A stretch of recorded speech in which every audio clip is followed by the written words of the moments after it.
भी हमको साधना करनी है उसका फल क्या है, उसका लक्ष्य क्या है? लक्ष्य ये है, हमको जैसा अब जगत दिखता है, यदि हम इसमें प्रसन्न हैं तो हमको साधना करने की आवश्यकता नहीं, और यदि हम इस जगत में रहते हुए दुखी रहते हैं तो फिर हमको साधना करने की आवश्यकता है। जिस व्यक्ति की आंखें ठीक है उसको डॉक्टर के पास जाने की कोई जरूरत नहीं। नहीं, बेचारे डॉक्टर ने नया नया दुकान खोल दिया है, अब उसको क्या कहेगा, कोई गया ही नहीं उसके पास, चलो मैं जाता हूं, डॉक्टर साहब चश्मा दे देना है। ऐसे थोड़ी होता है। तो यदि हमको अपने दृष्टि के द्वारा, अपने दर्शन के द्वारा इस जगत में किसी भी प्रकार के दुख इत्यादि का अनुभव नहीं आता, नित्य निरंतर हम तृप्त प्रसन्न रहते हैं, तो समझ लेना हमारी साधना भगवान ने करवा ली है। सभी साधना का फल यही है कि परमात्मा इस जगत में रहते हैं लेकिन दुखी नहीं होते।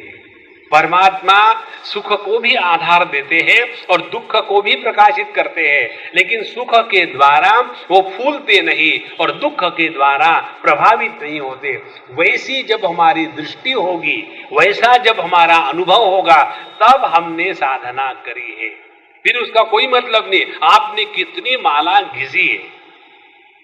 हमारे स्वामी अखंड जी महाराज कहते थे, हमने इतनी साधना करी महाराज, इतनी साधना करी, ये 25वीं माला है। माने 25 मालाएं घिस घिस के केवल धागा बचा, मणि खत्म हो गए। इतना ही नहीं, हमने इतनी मालाएं घुमाई है तो हमारी ये उंगलियों की जो लंबाई है वो कम हो गई, खूब मालाएं करी, फिर भी भगवान का दर्शन नहीं हुआ। राम राम राम। इसीलिए साधना का तात्पर्य है, अभी की हमारी दृष्टि है ममता की। अब हम आपको शास्त्रीय भाषा में बताएंगे। आपको याद होगा प्रथम अध्याय में हमने इस विषय का प्रतिपादन किया। प्रथम अध्याय स्पष्ट रूप से बताता है हमारे जीवन के दुख का एकमेव कारण है ममता। मामका पांडवाश्चैव किम कुर्वत संजय। जितनी ममता कम होगी उतना अहंता का प्रभाव कम हो जाता है। कोई ये कल्पना करे कि ममता को न हटावे और अहंता निकल जावे तो ये असंभव है। इसीलिए यदि ये ममता हमारे जीवन के दुख का मूल कारण है तो उसको जो दवाई है, और ये दवाई कैसी है, होम्योपैथी की जैसी है, मीठा मीठा साबूदाना, और इस दवाई का नाम है समता। तो जितनी हमारे हृदय में समत्व की सिद्धि होगी उतनी हमने साधना की है और आगे बढ़े। और यदि हमारी बुद्धि में किसी भी कारण से भेद की भावना निर्माण हो जाती है तो समझ लेना हम अपने ममता में फंसे हुए हैं। और देखो भगवान ने हम सबको ऐसी बुद्धि दी है कि जिस बुद्धि के द्वारा हम अपने ममता का समर्थन कर सकते हैं। तो जो बुद्धि ममता का समर्थन करेगी वो दुर्बुद्धि है, सद्बुद्धि नहीं है। और जो बुद्धि समत्व का समर्थन करेगी वही सद्बुद्धि है। और ऐसी सद्बुद्धि जिसको प्राप्त हो गई है उसी ने अपने जीवन में साधना करी है। अन्यथा ये केवल कल्पना बनी रहती है कि हम बड़े भगवान के भगत है और बिल्कुल प्रोफेशनल सत्संगी है। प्रोफेशनल सत्संगी माने हमने आपको कई बार बताया है कि सभी महात्माओं को सुन के रख दिया है और हम ज्यों के त्यों है। कारण क्या है, हमारा स्वरूप ही वो है, असंगोहम असंगोहम असंगोहम पुनः पुनः। कितने भी महात्मा आ जाए हमको उनके ज्ञान का स्पर्श नहीं होता। इसीलिए प्रभु अपने हृदय में इस समत्व का अधिष्ठान जो परब्रह्म परमात्मा है उसकी जागृति होवे, उसकी पहचान होवे। तो ऐसा जिसने अपने हृदय से इस ममता के रोग का निवारण किया है और जिसके हृदय में समत्व का साम्राज्य प्रस्थापित हो गया है, ऐसे समत्व के साम्राज्य में प्रस्थापित संत महात्मा का वर्णन अब अगले श्लोक में भगवान कहते हैं 18वें श्लोक में, विद्या विनय संपन्ने ब्राह्मणे गविहस्तिनी शुनि चैव श्वपाके च पंडिता समदर्शिनः।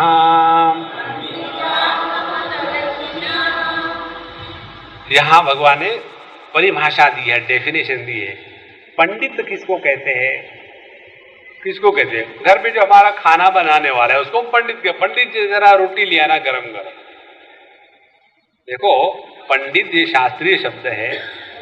पंडा माने वो बुद्धि जिसमें सत असत इसका विवेक ठीक प्रकार से होता है। सत असत विवेकिनी बुद्धि को पंडा कहते हैं और ये बुद्धि जिसको है उसको कहते हैं पंडित। और यहां पंडित का अनेक वचन है, बहुवचन है पंडिताः। तो कौन है ज्ञानी पुरुष? जिसकी समझ ठीक है, जिसका विवेक पूर्ण रूप से जागृत हो गया है। अब पंडित की परिभाषा भगवान कृष्ण के मुख से सुनो। भगवान कहते हैं पंडिताः समदर्शिनः,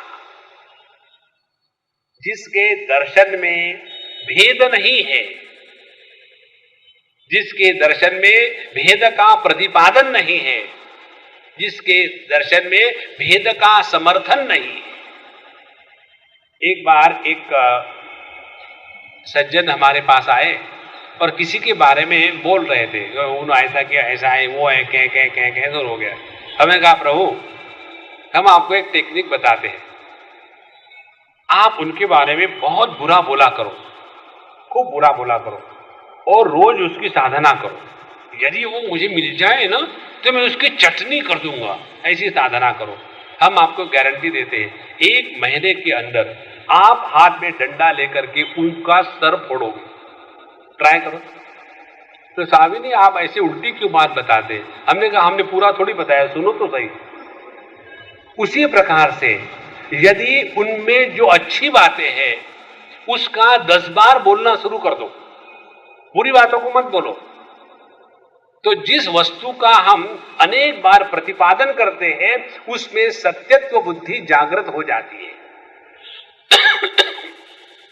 तो यदि हमको इस जगत में रहना है और समत्व की सिद्धि करना है तो अपने हृदय से यह भेद को लेकर के जितने विचार है, इन भेद के प्रतिपादन वाले विचारों का त्याग करना, यही हमारी साधना है। देखो, यदि इस साधना का करना हमने निश्चय कर लिया है तो क्या होगा? पंडिताः समदर्शिनः, किसी भी उपाधि को लेकर के हम में भेद का भाव निर्माण नहीं होगा। देखो यहां क्या कहा है? समदर्शिनः। समदर्शिनः का तात्पर्य क्या है? उनका व्यवहार भिन्न रहेगा लेकिन दर्शन एक रहेगा। इसको ठीक से समझ लेना।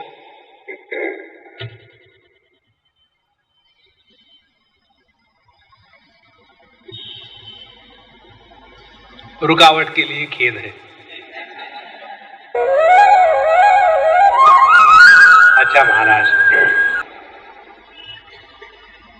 जैसे हम किसी महात्मा को नमस्कार करने जाते हैं, अब महात्मा का ज्ञान कहाँ होता है? सर में। और हम जाते हैं ज्ञान प्राप्त करने के लिए, इसीलिए महात्मा को नमस्कार सर को हाथ लगा के कर रहे हैं या पैर को लगा के कर रहे हैं? तो हम जाते हैं पैर को हाथ लगा के नमस्कार करते हैं। तो यदि कोई खाने की वस्तु देनी है तो उसको हम रखेंगे मुंह में, नाक में नहीं। महात्मा जी ये तली हुई मिर्ची बड़ी अच्छी है, खा के देखो, और उनके नाक में ठूस दी, नहीं। तो जो व्यवहार है, व्यवहार में उपाधि के अनुसार भेद होगा। ठीक से समझ लेना, व्यवहार में उपाधि के अनुसार भेद होगा। लेकिन जब हम उस महात्मा की सेवा कर रहे हैं तो उसमें दर्शन क्या होगा, दृष्टि क्या होगी कि हम जब उनको खाना दे रहे हैं तो उनकी ही सेवा कर रहे हैं। जब हम उनके कपड़े धो करके प्रेस करके ला देते हैं तो उनकी ही सेवा हो रही है। जब उनको हम अपने गाड़ी में कहीं घुमाने ले जाते हैं तो उन्हीं की सेवा हो रही है। तो व्यवहार में, व्यवहार के दृष्टि से औपाधिक भेद दिखेगा। लेकिन हमारा ज्ञान क्या होगा कि जिसको हम खाना खिला रहे हैं वो भी महात्मा है, जिसके हम कपड़े धो रहे हैं वो वही है, जिसको गाड़ी में घुमा रहे हैं वो वही है। यही बात यहां भगवान ने कही है, पंडिताः समदर्शिनः।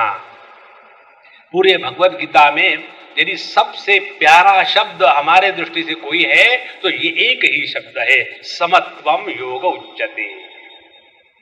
इस भगवत गीता में आप ये होमवर्क करो घर जाकर के, यहां भी होमवर्क सब छोड़ छाड़ करके यहां आए होम से, और फिर यहां से जाकर के होमवर्क। होमवर्क क्या है? पूरी भगवत गीता में सम शब्द कहां कहां आया है उसको ढूंढ के निकालो। स्वामी जी आपको तो पता है, अभी बता दो, थोड़ी तो मेहनत करो। और एक एक जगह में देखो कहां कहां सम शब्द आया है, और फिर उसके बाद अगला अनुसंधान करो कि ये समत्व की सिद्धि किस प्रकार से कर्म के मार्ग से हो सकती है, किस प्रकार से भक्ति के मार्ग से हो सकती है, किस प्रकार से योग के मार्ग से हो सकती है, और किस प्रकार से ज्ञान के मार्ग से हो सकती है। माने चाहे आप कर्मयोग का सिद्धांत जीवन में उतारिए, चाहे आप भक्ति का सिद्धांत हृदय में उतारिए, चाहे योग का सिद्धांत हृदय में उतारिए, चाहे ज्ञान का सिद्धांत अपने जीवन में उतारिए। सवाल ये नहीं है आप कौन से मार्ग से जा रहे हैं, सवाल ये है आप अपने गंतव्य स्थान पर पहुंचे या नहीं पहुंचे।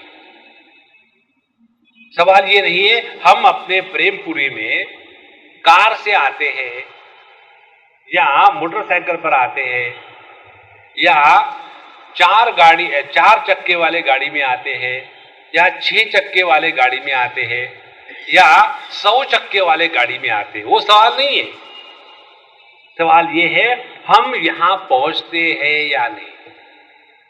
उसी प्रकार से प्रश्न ये नहीं है कि हम कर्म का अनुष्ठान कर रहे हैं कि भक्ति का, कि योग का, कि ज्ञान का। सवाल ये है इसके द्वारा हमारे हृदय में समत्व की सिद्धि हो रही या नहीं। यदि समत्व की सिद्धि हो रही है तब जाकर के हमने अपने ममता के रोग से अपने आप को बचाने की साधना करी है। इसीलिए पंडिताः समदर्शिनः। अब कैसे समदर्शन है उनका? कहते हैं विद्या विनय संपन्ने ब्राह्मणे।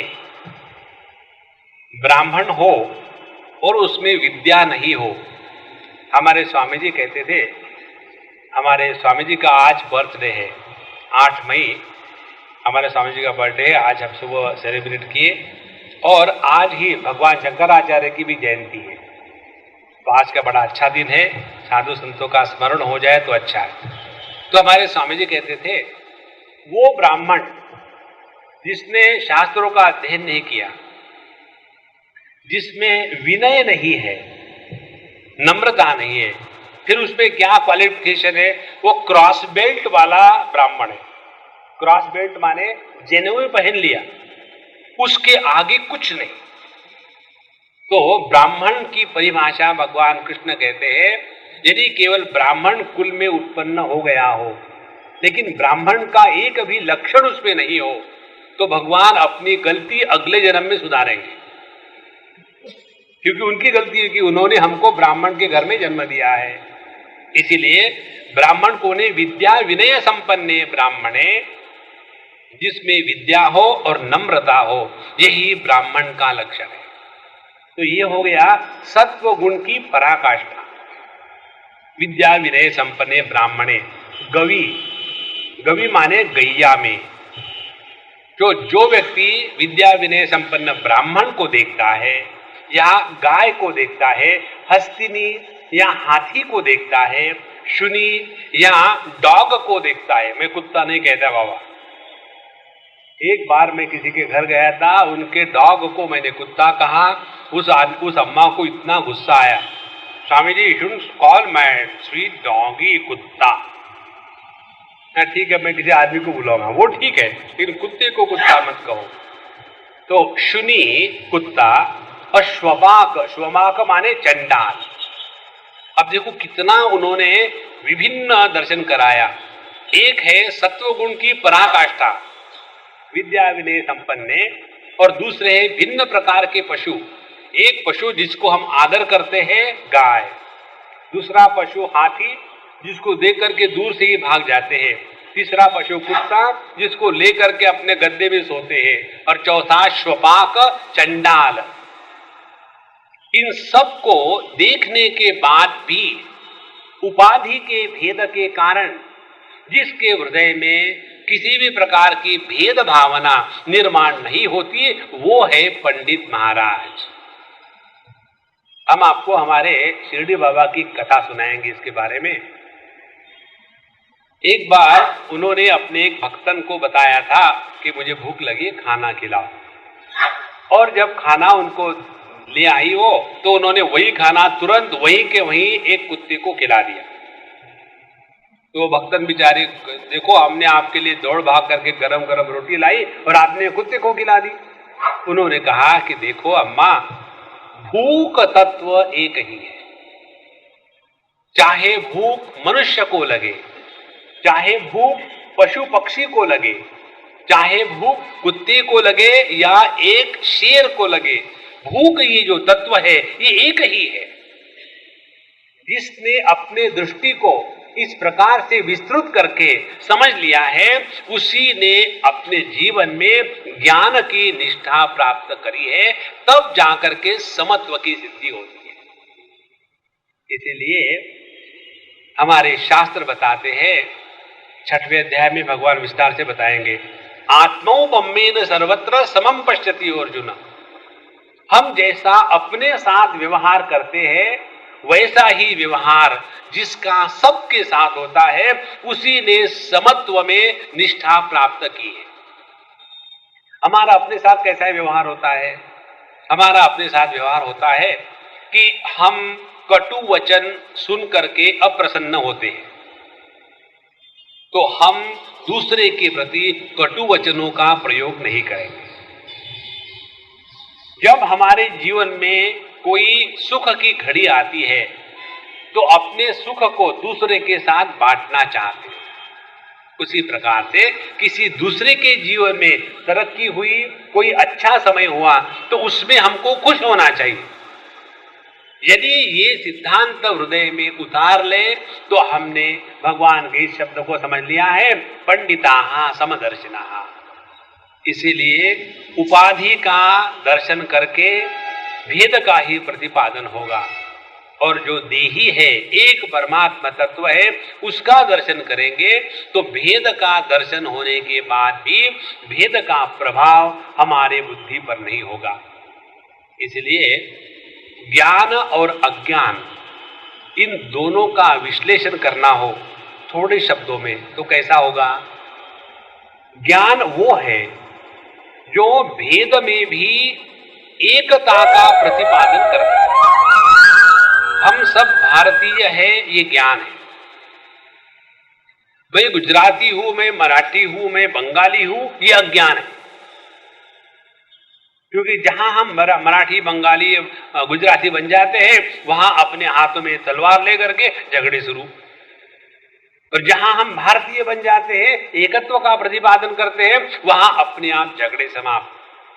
इसीलिए अपने जीवन में जिसने अपने स्वरूप को पहचाना है, तद्बुद्धया तदात्मानः तन्निष्ठा तत्परायणाः गच्छन्ति अपुनरावृत्ति, वो फिर कभी दुखी नहीं होते। कारण क्या? कि दुख का जो कारण है भेद की भावना, वो उनके जीवन में नहीं है। यदि हम अपने लड़की से और अपने बहू से एक ही जैसा व्यवहार प्रेम करे तो किसी भी घर में ये तूफान नहीं होगा।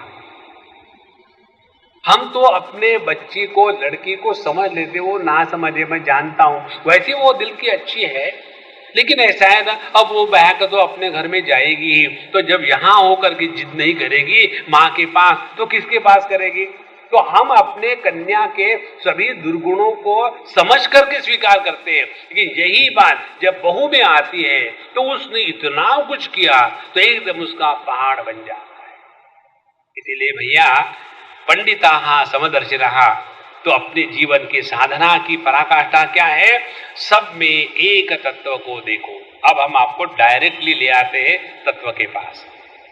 इतना विश्लेषण होने के बाद अब इसको जीवन में कैसे उतारना है, तो 2-4 नियम लगा ले। नियम क्रमांक 1, अपने जीवन में जो भी आता है वो परमात्मा स्वरूप है। इस नियम को हृदय में पक्का पकड़ ले। दूसरी बात, हमारे जीवन में जो भी आता है वो हमारा इस जन्म का या पिछले जन्म का कोई ना कोई ऐसा है कि जिसका कर्जा हमको उतारना है। पति हो, पत्नी हो, बच्चे हो, कुत्ता हो, मच्छर हो, मक्खी हो। आप चाय पीने के लिए बैठो और उसमें किसी मक्खी ने आकर के आत्महत्या कर दी, और फिर आपको चाय पीनी हो तो उस मक्खी को निकाल करके निचोड़ करके और फिर चाय पी लेंगे क्या? तो उस मक्खी ने पिछले जन्म का कोई ना कोई कर्जा उतरवा लिया है। किसी के 2 रुपए डुबोए होंगे और इसलिए उस मक्खी ने उसमें आत्महत्या करी और आपकी 2 रुपए की चाय नष्ट हो गई। इसीलिए किसी के भी साथ तिरस्कार की दृष्टि नहीं रखनी है। या तो हम अपना कर्जा उतारे तो फिर कोई झगड़ा नहीं, या तो फिर सब में प्रभु का दर्शन करें। तो सब में प्रभु का दर्शन करने के लिए कोई विचार करने की जरूरत नहीं,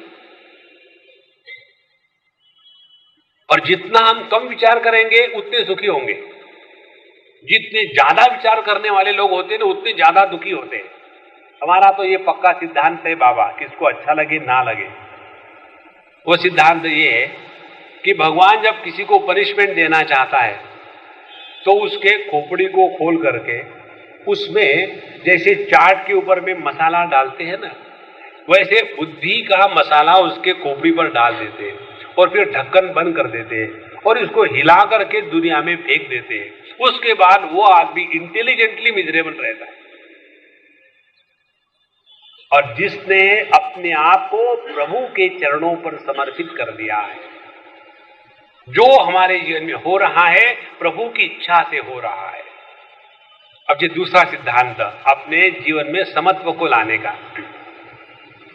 अच्छा हुआ तो भगवान के कारण, बुरा हुआ तो भगवान के कारण, अच्छा हुआ तो भगवान के कारण, बुरा हुआ तो भगवान के कारण। ध्यान से सुनना, अच्छा हुआ तो भगवान के कारण, बुरा हुआ तो भगवान के कारण। अब इसमें अच्छा के साथ भगवान जुड़ा है, बुरा के साथ भगवान जुड़ा है, और हमने यदि 100 उदाहरण लिए तो अच्छे बुरे 50-50 हो गए, लेकिन उसके साथ भगवान 100 बार जुड़े। धीरे धीरे धीरे धीरे अपने जीवन में अच्छे बुराई का महात्म्य कम हो जाता है और भगवान का महात्म्य बढ़ जाता है।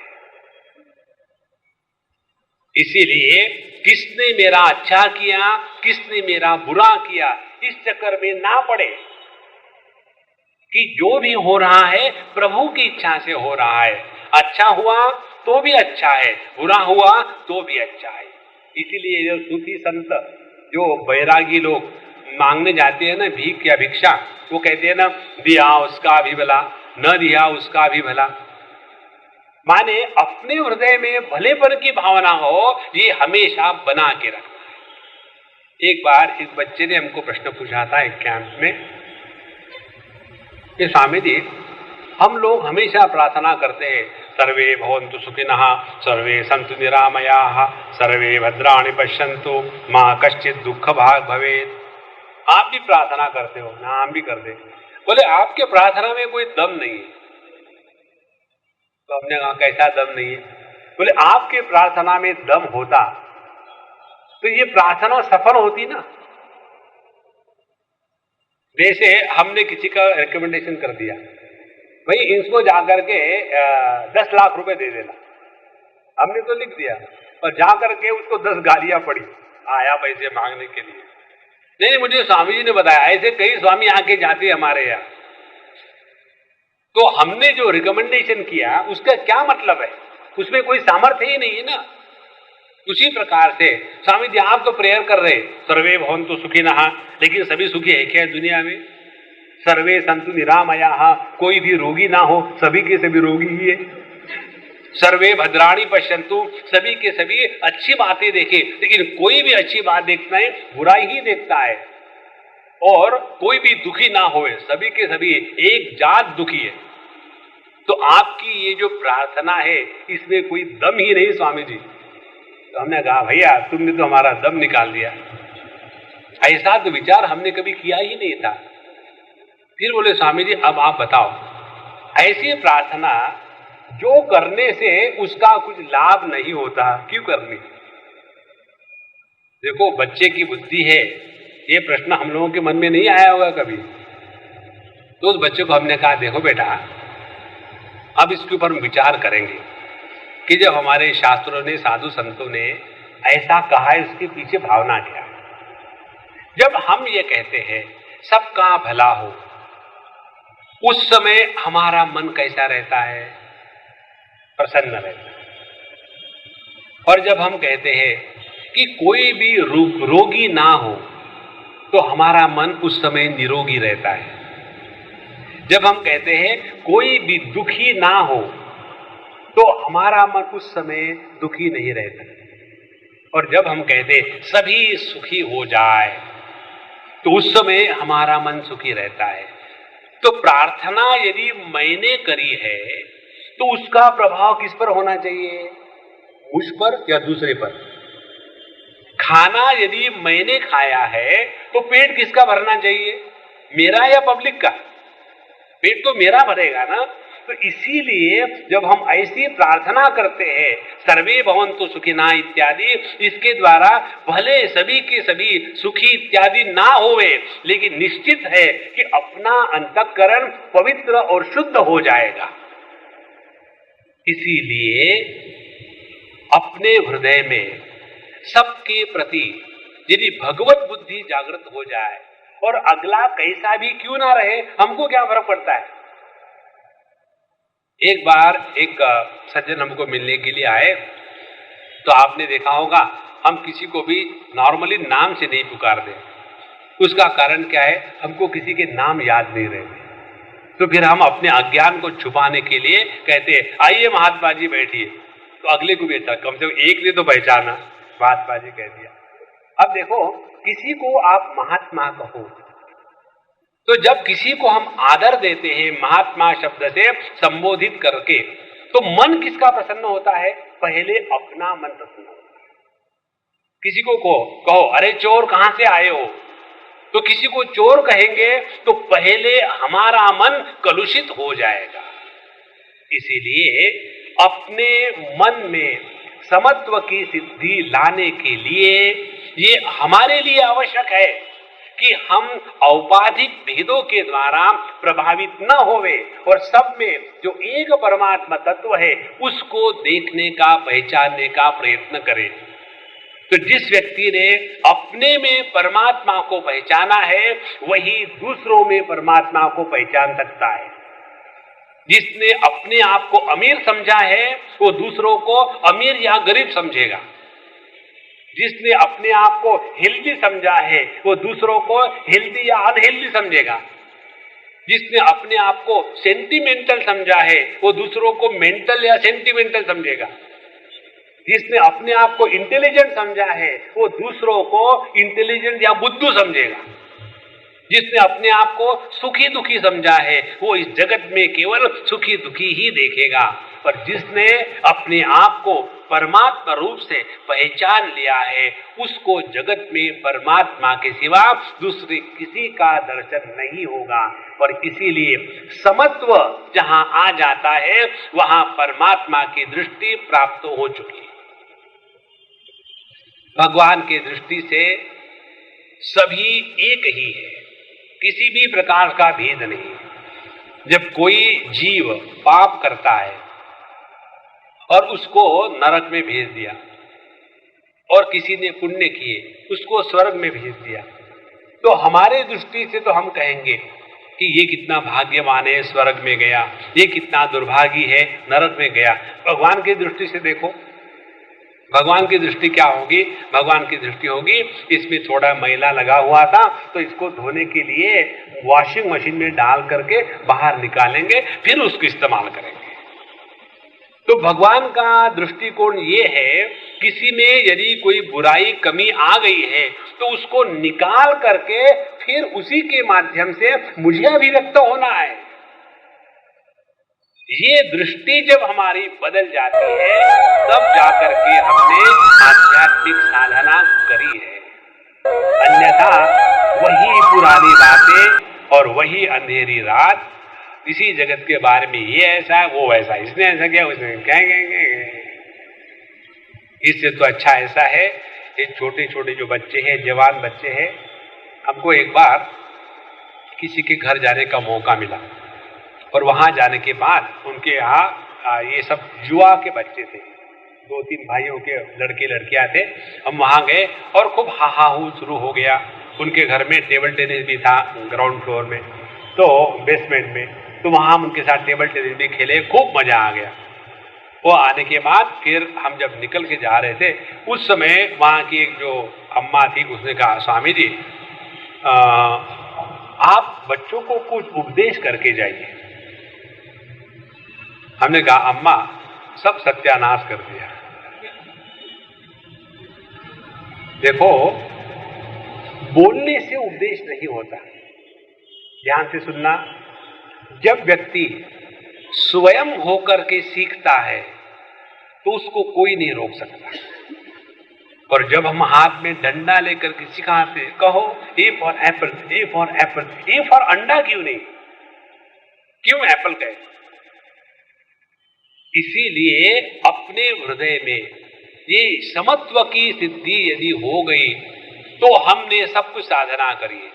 ऐसा नहीं कि बाबा जी क्या बन गए, हंसना स्विच ऑफ।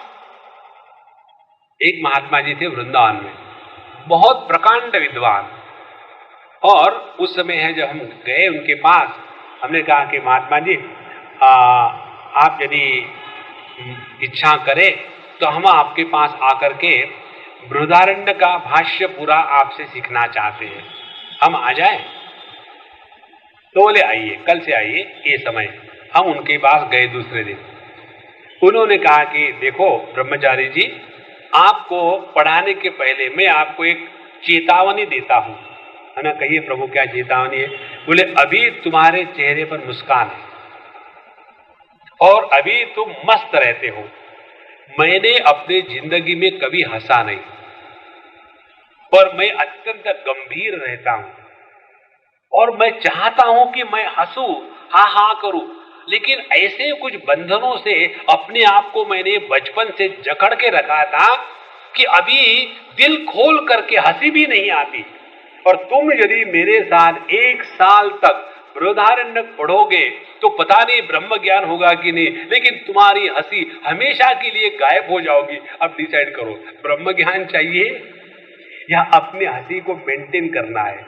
हमने कहा प्रभु आपने हमको अच्छी चेतावनी दी, मत पढ़ाइए। देखो कुछ कितनी भी साधना करो आप, चाहे भगवान का नाम लो, माला गिराओ और वो तुलसी के एक एक पत्ते को धो करके कपड़े से पोंछ करके भगवान के सर पर चढ़ा, सब कुछ ठीक है। फिर यदि अपने हृदय में समत्व की जागृति नहीं हुई तो हमने केवल टाइम पास किया है और कुछ नहीं किया। इसीलिए पंचदशीकार एक जगह में लिखते हैं व्यक्ति जब सत्वगुण के प्रधानता से जीवन को चलाता है तब उसके जीवन में पाप की निष्पत्ति कम होती है। व्यक्ति जब रजोगुण के प्रभाव से चलाता है जीवन को तो पाप की निष्पत्ति ज्यादा होती है, और जब व्यक्ति तमोगुण में हमेशा रहता है तो उसमें पाप भी नहीं होता, पुण्य भी नहीं होता। ये तो बढ़िया बात बताई। तो तमोगुण में क्यों न पड़े रहे कि पाप भी अपने को करना नहीं, पुण्य भी करना नहीं है, लेकिन उसमें वो कहते हैं लेकिन उसने अपने इस मनुष्य जन्म का जो मौका मिला है उसको व्यर्थ गवाया है। इसीलिए ऊपर ऊपर से देखने के लिए तमोगुणी वृत्ति अच्छी है जिसमें पाप और पुण्य दोनों का निर्माण नहीं होता। रजोगुण में पाप है इसलिए त्याग करो, सत्वगुण में पुण्य है इसलिए सत्वगुण में आओ। ये चक्कर में पड़ने के स्थान पर तमोगुणी बन करके पड़े रहो और बस खा रहे सो रहे, और मरने के बाद भगवान के पास जाएंगे, भगवान पूछेगा हाँ तुमको भेजा था, क्या किया तुमने? हमने अच्छा बताते हैं अच्छा अच्छा खाना खा करके उसका बुरा बुरा गोबर बनाया, दूसरा किया क्या जीवन में? इसलिए भैया अपने हृदय में जब समत्व की सिद्धि हो रही है तब हमारा जप सफल हुआ है, तब हमारा तीर्थ क्षेत्रों में जाना सफल हुआ है, तब हमारा दान धर्म सफल हुआ है, तब हमारा धर्म के अनुसार चलने वाला विधि निषेध का जीवन सफल हुआ है, तब हमारी भक्ति सफल हुई है, तब हमारा ज्ञान सफल हुआ है, तब जाकर के हमारा जीवन सफल हुआ है। यदि समत्व की सिद्धि नहीं हुई तो हमने जो कुछ किया है वो सब बेकार है। इसलिए शुनिचैव श्वपाके च पंडिताः समदर्शिनः।